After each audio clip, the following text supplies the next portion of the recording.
Esquece o título caso o Grêmio vença, se não tiver o D'Alessandro em campo. O torcedor não vai comemorar Não como vai, comemoraria não vai. se tivesse o D'Alessandro em campo. Quem mais torce para o D'Alessandro estar em campo é o Grêmio, porque o Grêmio precisa vencer o D'Alessandro. É Mas quase eu acho que isso aí tá descartado, né? De o Internacional colocar um time misto, né? Joga o time titular. Eu também acho. A questão, poderia mas ter alguma dúvida sobre Valdívia e outro jogador, mas vai jogar o time titular. Estamos, não é informação oficial, mas estamos trabalhando com uma tendência. Não, o que a gente vai discutir é o time. A gente pode discutir o time, se o Valdívia começa, se é o Nico começa, mas o Inter vai com força máxima. Não adianta ele dizer assim, não, ele vai preservar o Nico ou o Valdívia. Não, aí é um critério do treinador. Claro. E o meu sentimento, é só sentimento, não é informação, é de que ele vai começar com o mesmo time que ele começou na Arena. O segundo tempo na Arena. Alguns colorados têm essa tese de que, se ele tivesse começado, por exemplo, com o time do segundo tempo do Grenal, ele teria vencido o jogo porque o Inter melhorou no segundo tempo e já estava melhor antes da expulsão. Mas também é verdade que o Grêmio atacou no primeiro tempo e o Inter esteve muito bem postado. A estratégia foi correta. O Inter não esteve muito bem postado.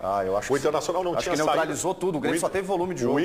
O Inter com os três volantes, da maneira como jogou, com aquele tripé abrindo o meio campo, com o Arangues mais atrás da linha, o Internacional não teve saída de bola, o Inter não esteve presente no campo ofensivo, o Grêmio teve todo o volume de jogo, o Inter foi mal no primeiro tempo do Grenal, Chico. O Inter foi mal. Mas se tu coloca o Valdívia, tu te expõe. E outra coisa, quando tu tem mas ali tu tinha argumentações para não se expor por ser o primeiro jogo na casa do adversário. Agora, isso acabou, né? O Internacional é o proponente do jogo, quem tem que ganhar é o Inter, não é o Grêmio. Essa foi a estratégia que definiu o time do Inter para o segundo Grenal. À medida que o Inter entrou cauteloso no primeiro para tentar evitar o Grêmio de jogar, é porque joga com o time principal no segundo. Mas olha só. Para o fator local fazer a diferença. O Filipão disse que foi surpreendido com a escalação do Inter no primeiro Grenal. Ele esperava essa formação que o Baldasso quer e o Inter veio com o Nico Freitas e o Filipão admitiu que ficou surpreso.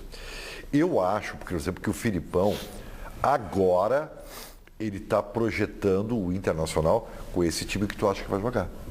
Porque eu acho que ele também acha que é o melhor time, na minha opinião. Estou dizendo que eu acho que é o time que ele vai colocar. Eu já acho que o Inter está treinando para o jogo contra o Atlético. Mas como assim? Claro, por quê? Mas o jogo, o Granal é antes. Não, mas não sei se você percebeu. O Granal é antes. Primeiro tem o Granal, depois tem o Atlético. Aliás, vai treinar com outro jogo lá. Eu vou tentar... Ribeiro, só um pouquinho, Ribeiro. Desculpa, Baldasso. Esse jogo não é contra o Igrejinha, é um Grenal decisivo do Campeonato Gaúcho. Se fosse assim, Internacional e Ipiranga de Erechim, jogo de sequência de primeiro turno do Campeonato Gaúcho. Tá bem, já tá agora olhando para o Atlético. Mas tem um Grenal. Temos dois bons times em Igrejinha. Assim, olha aqui, é que assim, começa de novo, Ribeiro. O Internacional estava treinado com o Jorge Henrique, perfeito? E o Jorge Henrique, só um pouquinho, eu vou chegar lá. E o Jorge Henrique machucou. Hoje, assim, mas não faça isso. Mas peraí um pouquinho, eu fiz uma frase, cara. Eu não consegui falar. Aí o Internacional tem a opção do Valdívia, que está treinado também. O Inter já sabe jogar com o Valdívia.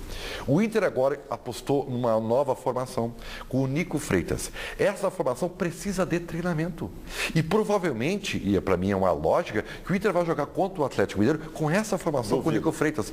Então o Inter tem que treinar mais essa formação. Então dá para entender que há uma lógica nisso. Mas o Ribeiro, tu não pode descartar que ele comece o Grenal com essa formação. Não, até pode começar, mas ele está olhando lá na frente. Assim, tá, só que assim, vamos fazer a analogia do jogo contra o Grêmio fora de casa e o jogo contra o Atlético fora de casa.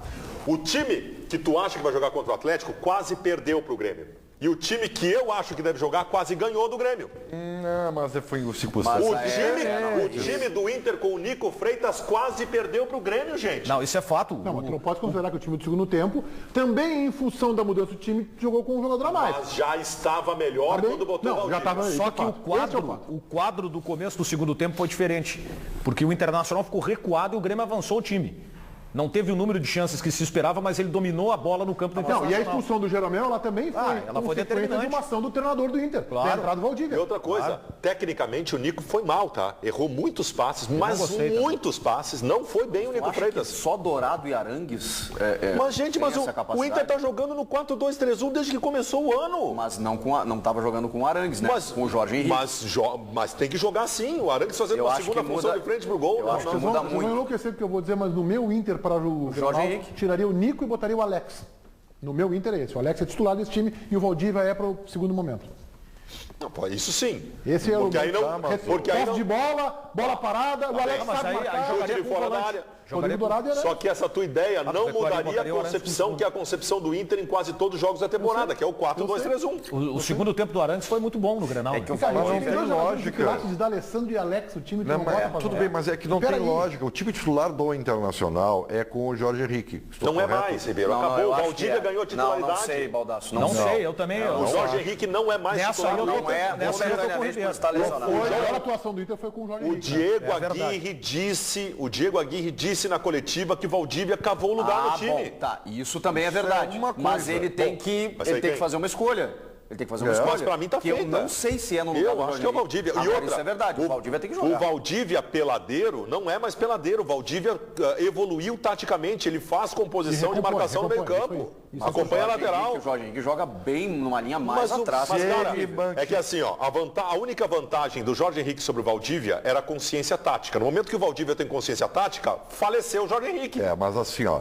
Mas o Jorge Henrique é cumpridor. Se é verdade que o time ideal dele era com o Jorge Henrique, 2 jogos. Seja o que for. 2 jogos. Mas é porque ele se machucou. Se ele não se machucasse, ele daria o time titular, tchê. Então é lógico também pensar que ele coloque um outro jogador, que no caso me parece ser o Nico, que seja cumpridor. O Valdívia não, mas o jogador mais parecido com o Jorge Henrique não é o Nico. Aí eu vou defender o meu peixe, é o Alex. É o Alex o mais parecido. Porque o Nico não chega na frente como o Alex chega, peraí.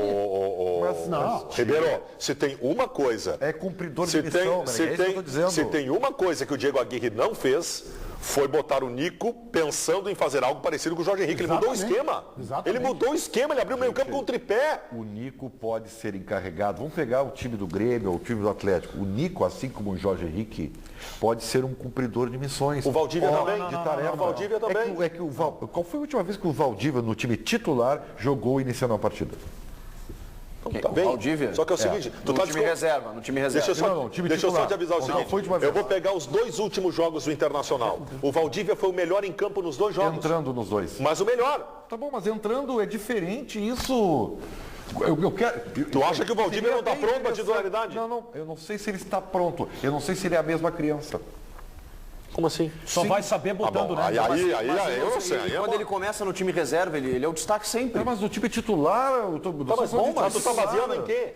Tu tá te baseando em quê? Tu já viu ele mal desde o começo do jogo? Não, eu tô te baseando no seguinte, eu estou tentando pensar como o Diego Aguirre. Será que o Diego Aguirre não está considerando que ainda o Valdívia é mais produtivo para o time entrando no decorrer do jogo? Não. Eu acho que o Ribeiro não está errado, sinceramente. Eu acho que o Ribeiro não está errado porque o Valdívia seria uma excelente arma para ter começado o Grenal da Arena.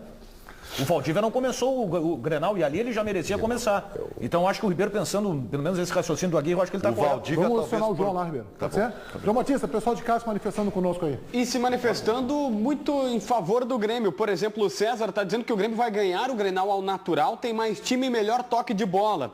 Já o outro que participa é o Evanei. Ele até faz uma pergunta. Ele pergunta se o Grêmio não deveria testar o esquema 3-5-2, que para ele, imagina o telespectador, que é o melhor esquema para o tricolor. Já o Alan está falando que o Grêmio vai ser campeão porque tem melhor técnico e melhores individualidades. O torcedor, pelo menos os que estão participando conosco no Facebook, eles acreditam que o Grêmio tem mais chances. Meneghetti? Meneghetti, o meu Grêmio está escalado. O meu Grêmio. O meu Grêmio, ele tem o Cebola pelo lado esquerdo, o Douglas centralizado, Juliano pela direita e o Luan de falso 9 e ficamos por aqui, mesmo com o Mamute recuperado. Esse time o Grêmio nunca jogou na vida, né? Ok, mas é o melhor Grêmio. O Mamute, se estiver recuperado no lugar do Brian Rodrigues e o mesmo time que começou na era. É o que eu acho que vai acontecer. Tá, mas porque tu tá achando que o Cebola não tá pronto? Por mas isso? É óbvio que não tá. Esse jogador, na minha opinião, tem condições para meio tempo, então que ele joga o segundo tempo. É isso aí. E não vai pegar o outro time mais cansado. Eu só gostaria que alguém um dia me convencesse dos motivos que fazem um jogador que está há 10 dias entregue ao departamento físico, 10 dias é o período de uma pré-temporada, e não conseguiu ainda ter condições físicas para jogar 90 minutos. Isso é um esclarecimento que todos nós queremos. Agora, o fato é que ele não está pronto. E que tu tem um time ajustado, que tu coloca um jogador de paraquedas sem estar pronto fisicamente. 70% do Cebola dá para fazer isso que eu quero. Não dá, Bodar. Isso aí é pensamento mágico da tua cabeça. É tu pegar um jogador que a gente sabe que tem qualidade e enfiar dentro do time. Eu vou usar um termo que tu usa. Ele não conseguiu ser intenso no jogo. Ele não tem ele teve bons momentos, mas ele não teve uma regularidade. Olha que ele não jogou todo. Está esperando um Christian Rodrigues que não vimos ainda. Não, a informação que eu recebi é que o Mamute vai jogar. Só que o Mamute que vocês estão falando tem tão meia boca de condições quanto o Cebola. O Mamute não subia no ônibus no final de semana, gente. Mas ele vinha se recuperando. Ele não treinou com bola ainda. Hoje é quinta-feira, ele não treinou com bola ainda na semana, gente. A gente não sabe, né, Baldassi, se ele treinou ou não, né? Bom, o João Batista pode confirmar pra gente, mas a informação é que não treinou com bola ainda. Me passaram que ele tinha treinado. Eu recebi essa informação. Vou colocar gols do Grenal aí, ó. Tem o gol de Marquinhos para o Grêmio, Grenal 388. Grenal pelo Campeonato Brasileiro, né? Marquinhos? Que Marquinhos? Do Havaí. Marquinhos, cara do Havaí. Santos. Olha o Douglas. Mário Fernandes. Cara. Esse é bom lateral. Bom lateral, tá jogando bem, voltou para a seleção. Parece que botou a cabeça no lugar lá na Rússia. Mário Fujão, esse faz falta. Também na Rússia é meio difícil, né? Bola no cantinho, hein? Na Rússia tu não E voltei o gol do Índio, Grenal, também nesse aí, né? 388, o gol do Índio. É nesse aí, né, Paulinho? E olha que esse é o... É o mesmo Grenal. Nossa fazia gol o Índio, cara. Como fazia gol em Grenal? O Índio comete um pênalti escandaloso nesse jogo aí, apitado pelo Marcelo Lima Henrique. A falha de marcação do Índio foi na tua opinião. Na minha opinião. Olha lá, olha o cidadão, deixa o Índio passar por ele e abandona a jogada. Elemento surpresa no segundo gol. Que era o Mário Fernandes. Mas isso aí é muito mais mérito do treinador por ser jogada treinada. Claro que é. Em profundidade, ou no centroavante. O João tem informação sobre a condição clínica e física do Mamute, João? Então, ele apenas deu voltas ao redor do gramado, ainda não treinou com bola. Quem está 100% recuperado e treina com bola é o Christian Rodrigues. Quinta-feira o cara tá dando volta em volta do gramado. É complicado. É difícil. Tem que saber, inclusive, se ele tá dando volta de chuteira ou de tênis. Muda. Eu poderia jogar contigo, poderia apostar contigo que ele vai com Brian Rodrigues, Douglas, Juliano e Luan. Mas ele vai com Brian Rodrigues baseado no quê? Que é o centroavante dele. Vem cá, só tem que te lembrar que o Grêmio precisa fazer gol, velho. O Grêmio tem que fazer gol, o empate com gol. Mas eu não descarto isso. O Ceará ganhou ontem a Copa Nordeste, um público excepcional, parece que é o maior público oficial do país esse ano. 64 quase. O Ceará do técnico Silas, hein? De passagem pelo Grêmio como técnico, de passagem pelo Inter como jogador, campeão da Copa do Brasil com o Inter em 92. O Silas está tentando retomar a carreira, né? Ele saiu do Grêmio, foi para o Flamengo e aí depois acabou sucumbindo de novo. Primeiro, isso sublinha o sucesso das Copas regionais que muita gente quer que volte por aqui. Porém, a Copa do Nordeste ela tem classificatórios dentro dos estados. Os times jogaram em janeiro. Não tiveram pré-temporada para as Quer dizer, o melhor seria que não tivesse estadual para ter a Copa do Nordeste. Agora os jogos são bem mais atrativos, né? O Ceará com isso conquista uma vaga na Copa Sul-Americana deste ano de 2015. Que legal. Tu sabe o que eu achei interessante desse jogo? É o seguinte, 63.901, eu acho. Isso. 1909, o público pagante. Total. O público total. Menos de 500, né? Um pouco mais de 500 torcedores não pagaram o ingresso. Ou seja, quase tudo 70 mil torcedores. Quase tudo pagante. Quase tudo pagante. Incrível. Parabéns. Como é bom ver times assim, né? Populares. O que eu mais gosto de ver é estádio lotado, Ribeirão. Que legal isso, sabe? E eu acho que reacende a discussão sobre as Copas regionais. A Copa Sul, Copa Sul. Lá, seguinte, lá eles são muito iguais lá. Entendeu? Oxigena o calendário, gente. Lá todo mundo, o torcedor vibra, é uma competição nova. Não, mas se tu fizer a Copa Sul Minas, todos são iguais também, né? Ribeiro, não, aí é só Rio Grande do Sul. Sul Minas. Mas aí é só os 4, né? Não, mas tem Atlético Paranaense, Curitiba, Paraná. Bota alguns de Santa Catarina também. Não, Copa Sul Minas. Se tu botar, tem 6 brigando pelo título. Eu acho que tu pode usar esse teu argumento. Copa Sul Minas é com Curitiba ou não, cara? Santa Catarina, Curitiba e Minas Gerais. Isso aí, tem 6 brigando pelo título. Serve, já, agora em competição. Tu pode usar esse teu argumento, Ribeiro, para enaltecer a competição, tá? Embora tu queira dizer que tudo está nivelado. Tá? Não, como é que a Copa Nordeste não deu certo, Ribeiro? Porque pega a média de público. Sucesso. Não, Ribeiro, sucesso em repercussão. Não pode dizer que a Copa Nordeste não deu certo. Mesmo o Minas não deu certo, lembram? Mas isso há 15 anos. Isso é outra coisa. Embora a gente tenha que enaltecer, somos críticos do Campeonato Gaúcho, mas a média de público do Campeonato Gaúcho aumentou bastante nesse ano. Bastante, e pela primeira vez nos últimos não sei quantos anos, a nossa média de público é superior à média de público do estadual de Minas Gerais. Eu quero saber o seguinte, isso se deriva